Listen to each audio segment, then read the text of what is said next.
Silakan. Assalamualaikum.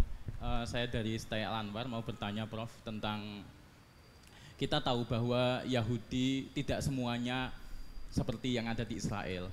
Jadi sentimen terhadap Yahudi sekarang itu menimbulkan sentimen yang ketika kita ketemu orang Yahudi kita sudah langsung mikir ini Yahudi penjajah.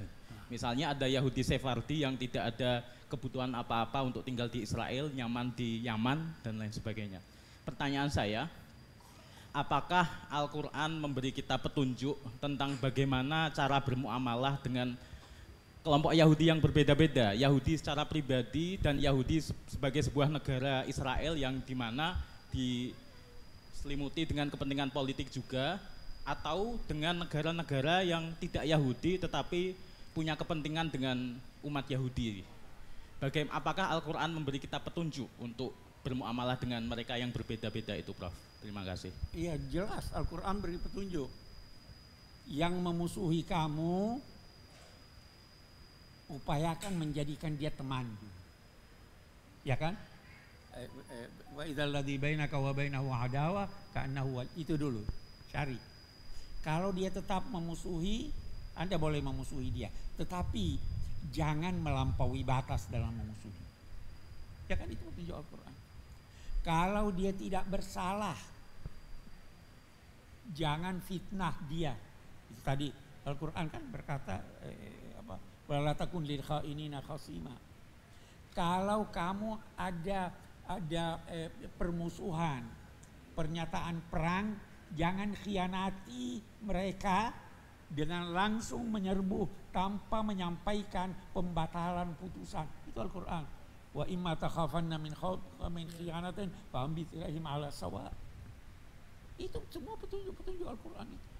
Silahkan kamu mau percaya apa ini, tapi jangan ganggu kami, jangan ambil hak kami. Itu sangat sempurna petunjuk Al-Quran, sangat sempurna. Jelas kan?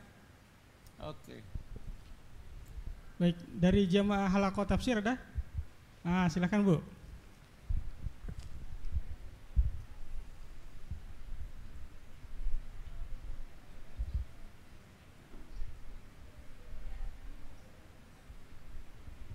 Assalamualaikum warahmatullahi wabarakatuh. Ustadz, kalau sekarang yang terjadi kan terkaitnya dengan kemanusiaan, dengan HAM. Saya di sini akan mengkaitkan dalam arti begini, yang selama ini umat Islam kan selalu dihalang-halangin itu yang namanya kita mau Masjidil Aqsa. Padahal itu masjid 3 negara, 3 kota yang diberkahi oleh Allah Subhanahu wa Ta'ala di dalam surat Al-Isra. Ketika Isra Mi'raj, Rasulullah itu dari Mekah ke Madinah, berarti itu diberkahi. Bahkan kiblat pun kita sudah pernah Masjidil Aqsa baru Masjidil Haram. Nah, jaminan apa yang diberikan oleh Allah di dalam Al-Quran? Mungkin ayatnya. Nanti kita akan kembali bahwa Masjidil Aqsa itu akan menjadi milik kita dan kita bebas untuk melakukan ibadah di sana. Yang sekarang kita kan sulit untuk menjangkau ke Palestina dalam arti Masjidil Aqsa-nya yang kita akan pertahankan. Nah, ayatnya Ustadz, terima kasih. Iya. Kalau saya tidak salah ada di suratul Isra itu. Bentar saya lihat. Bukan. Al-Isra ya. Ayat 4 itu.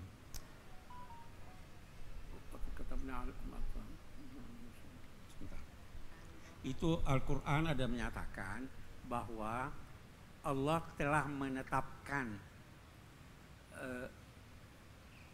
2 kali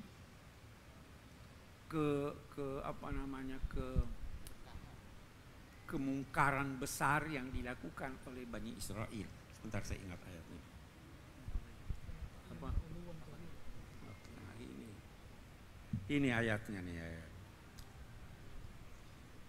Wa qadayna ila Bani Israel, lihat Bani Israel. Fil kitab la tufsidunna fil ardi marratain wa la ta'lunna 'uluwan kabira Fa idza jaa wa'du ulahuma ba'atsna 'alaikum ibadan lana uli ba'sin syadidin fajasu khilal diyar wa kana wa'dan maf'ula. Tsumma radatna lakumul karrata 'alaihim wa amdatnakum bi amwalin wa banin wa ja'alnakum aktsara nafira. In ahsantum ahsantum li anfusikum wa in asatum falaha. Fa idza jaa wa'dul akhirah. Nah ini janjinya. Jadi akan ada 2 kali. Yang kali pertama itu mereka diangkuh ini segala sehingga Allah mengutus kepada mereka ibadan lana uli ba'sin syadid, hamba-hamba kami yang taat, yang maka mereka dihancurkan kemana-mana. Beda-beda penafsiran ulama. Ada yang berkata ini waktu orang-orang Yahudi di Madinah diusir Nabi. Tapi ada yang berkata tidak. Ini sebelum itu, pada zaman Romawi, pada zaman ini mereka dihancur-hancurkan. Tapi akan datang lagi satu masa mereka itu akan kembali berkuasa, kemudian melakukan pengerusakan, baru ketika itulah datang ketetapan Allah yang kedua, yaitu menghancurkan mereka sehancur-hancurnya. Ini oleh sementara ulama ini yang ditunggu-tunggu. Ini yang ditunggu. Ada yang berkata ini mulai sekarang ini tanda-tandanya sudah ada. Nah, sampai nanti kita dihadiskan itu ada. Nanti di hari kemudian ada batu yang berkata kepada Muslim, ini ada Yahudi nih di samping saya. Yahudi ya, bukan Bani Israel. Ini ada Yahudi di samping saya, bunuh dia. Saya pahami itu nanti teknologinya akan sedemikian jelas sehingga batu bisa bicara, artinya teknologi yang tidak hidup itu bisa memberi petunjuk siapa ini dan siapa ini. Ya, tapi pasti datang. Wal aqibatu lil muttaqin, pasti datang. Ya, nah, hanya kita harus mempersiapkan. Itu sebabnya juga ada orang berkata kita tunggu Imam Mahdi.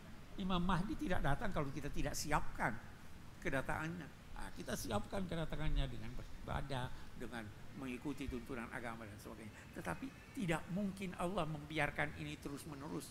Boleh jadi ini yang terjadi terhadap kita karena kita tinggalkan agama kita. Kita disiksa dulu. Boleh jadi. Tetapi kesudahan akhir pasti untuk orang-orang yang baik. Ya kan? Hanya kelamaan nih kita sudah nunggu. Oke. Baik. Ada lagi? Ini yang depan tadi. Lebih dulu ngangkat tangannya. Ya, silakan. Ada mic-nya?